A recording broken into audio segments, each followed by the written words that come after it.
Super, super, super. అబ్బా! ఎంత సూపర్‌గా ఉందో. అబ్బబ్బా! నిన్ను నువ్వు పొగుడుకొని చాలులే అమ్మా. ఏం చేస్తున్నావో, ఏటి తింటున్నావో మాకు కొంచెం చెప్తావా అంటారా? Capsicum omelette friends. క్యాప్సికమ్ ఆమ్లెటా? ఎక్కడలేని వెరైటీలన్నీ పెడతావమ్మా తల్లి. ఇంకెందుకులే రెసిపీ చెప్తావా మాకు అంటారా?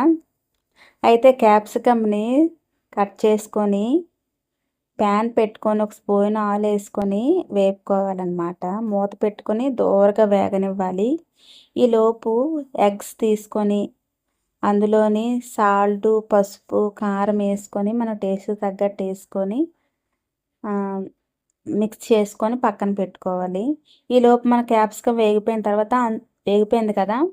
ఇప్పుడు అందులో ఒక ఉల్లిపాయ కూడా కట్ చేసుకొని వేగనివ్వాలి. 2 కూడా వేగనిచ్చిన తర్వాత పచ్చివాసన పోయేంత వరకు వేగనిచ్చాక ఈ మిక్స్ చేసుకున్నాం కదా ఎగ్స్‌లోకి వేసేయాలి.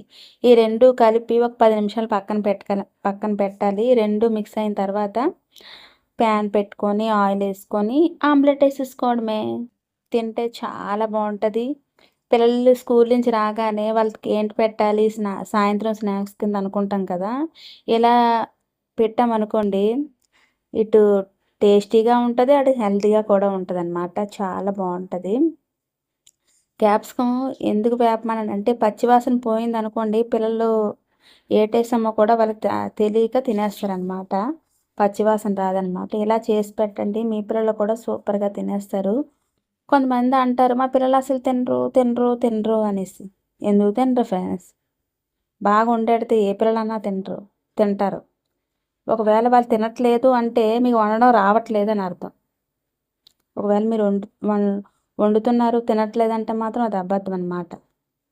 తింటారు. ఇలా హెల్తీగా, ఫాస్ట్‌గా, క్విక్‌గా చేసి పెట్టండి. స్కూల్ నుంచి రాబోయేటప్పటికి చక్కగా తింటారు. చక్కగా హెల్తీగా ఉంటారనమాట. కొంతమంది అంటారు ఎదుటివారి పిల్లల మీద ఏడుస్తారనమాట. అమ్మో! వాళ్ళ పిల్లలు తినేస్తున్నారు, మా పిల్లలు తినట్లేదు అనేసి. వాళ్ళ పిల్లలు తినకపోవడం వాళ్ళ ప్రాబ్లమ్. వాళ్ళకి వండడం రాదేమో. అర్థమైందా? ఎదుటివారి పిల్లల మీద మాత్రం ఏడకండి. అది చాలా తప్పు. అర్థమవుతుందా? ఏంటక్క ఉండుండి సీరియస్ అయిపోతున్నావు అంటారా? ఏమీ లేదు ఫ్రెండ్స్. అయితే ఇలా చేసి పెట్టండి. చాలా బాగుంటుంది క్యాప్సికమ్ ఆమ్లెట్. నా ఛానల్ కనుక నచ్చినట్టయితే, మా వీడియో కనుక నచ్చినట్టయితే లైక్, షేర్, సబ్స్క్రైబ్ చేయండి ఫ్రెండ్స్. సపోర్ట్ చేయండి. మీరు సపోర్ట్ చేస్తేనే కదా నాకు ఇంకా చేయాలనిపిస్తుంది.